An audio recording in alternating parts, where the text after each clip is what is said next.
Hi guys, Ian Vargo here from the Pro Audiophiles and MasteringInTheBox.com.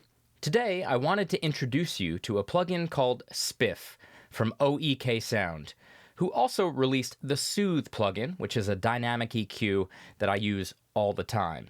Spiff is the company's take on transient control. The interesting thing about it is that it works similar to Soothe in that it receives information, frequency-based information, from the program material and makes adjustments based on that. So if you want to enhance the transients in the low end of a signal without affecting the high end, you can do that. It has proven to be super effective, and I have been using it all over the place. So let's check out this Pro Tools session and put Spiff to work. So let's start with this snare drum. I have Spiff inserted on the snare drum track, but it is currently bypassed. Let's listen to the drum a little bit.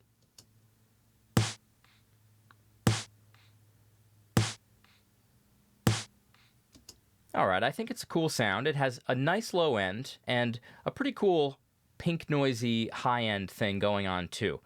I am going to use Spiff a couple of different ways. Firstly, I am going to use it to enhance the transient of the low end of that sound. So I am going to unbypass Spiff. And what we've got here is I'm going to select this band and try to find the area where I want to enhance the transient. So let's try 100 and see what happens.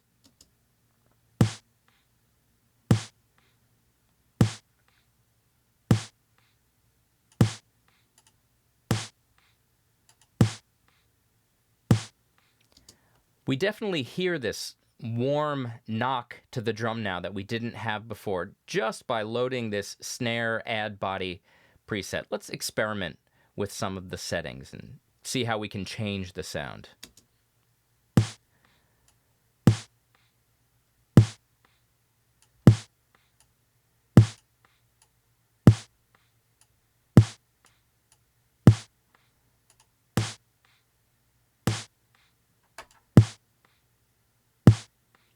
So that's definitely too much, and we're going to dial it back. But as with Soothe, we have this incredible delta mode, which allows us to hear exactly what we're adding to the signal, and we also have this mix blend, which is a great feature. So I'm going to engage delta mode so we can hear exactly what I'm doing, and then I'm going to alter these controls.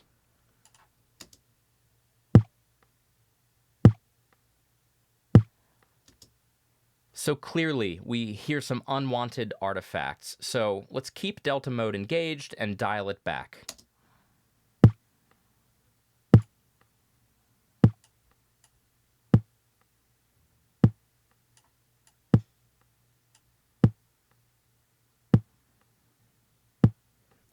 I'm pretty happy with that. So as you could hear, as I scale back the depth and the sensitivity, the sound becomes more natural and we don't have any of those unwanted warbly artifacts. We want to use a decay that is sympathetic to the BPM of the song. So I definitely want the recovery to take place before the next snare hit. So I dial it in as such, much like I would a compressor. We also have sharpness, which affects the Q or bandwidth of the individual bands, and this decay, low frequency, high frequency control, which as you can see here, adjusts the difference in decay times between the high and low frequencies. I love when plugin companies include this really well-worded information when you hover above the feature, so well done. Okay, so I'm pretty happy with this sound if that's what I was going for, but let's say that instead of enhancing the transient information of the low frequencies, we want to focus in and enhance the high frequencies. So let's go ahead and do that.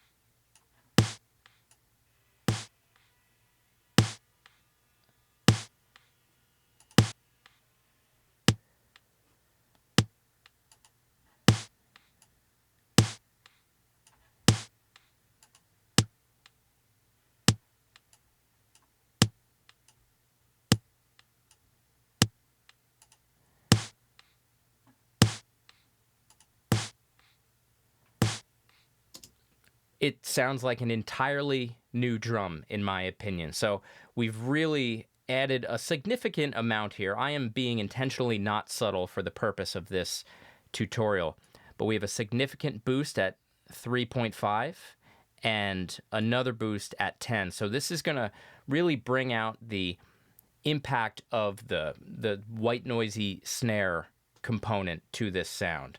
So obviously on snare drum, this thing is a beast, and let's try using it on something else. I have Spiff inserted on this kick track here. It is currently bypassed. Let's have a listen.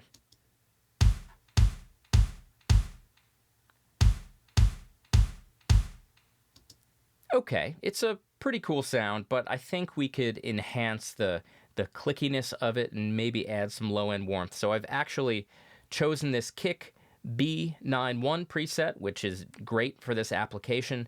Let's listen.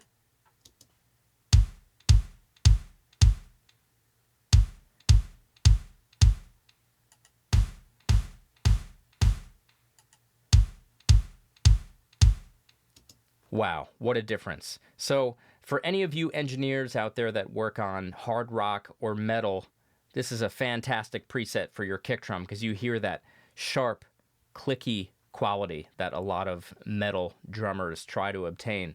Let's listen in delta mode.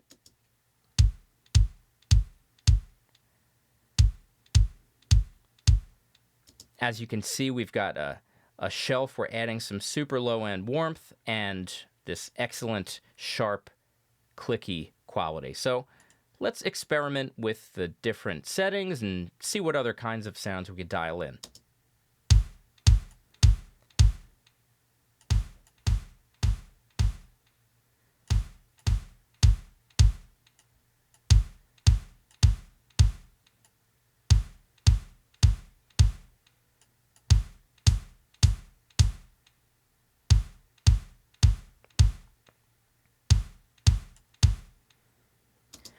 I find it to be good practice sometimes to use the delta mode to be able to really hear exactly what you're doing with Spiff. Okay, so Spiff has proven to be excellent on drums, but let's try it on bass. And I was so happy to see that they had this preset.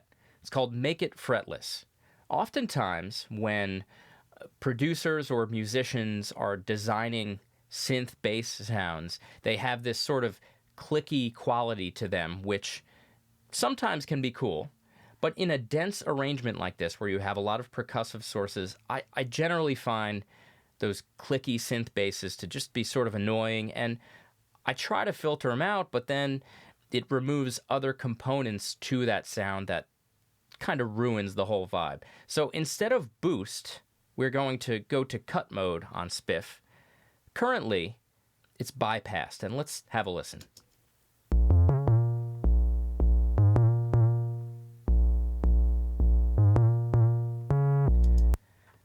Okay, so you hear what I'm talking about. We have this clicky sound in the high register. Let's engage Spiff.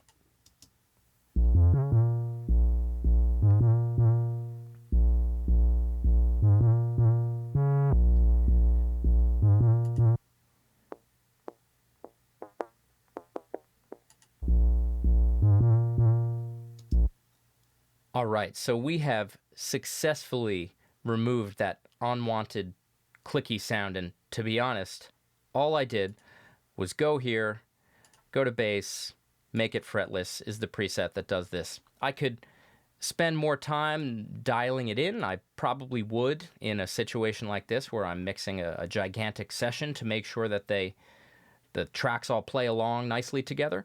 But just the ability to dial in a preset and have it quickly remove a sound like that is excellent. So kudos to oeksound. You guys are now 2 for 2 on plugins that I absolutely need. This has been Ian Varga with the Pro Audiophiles and Mastering in the Box. Thanks.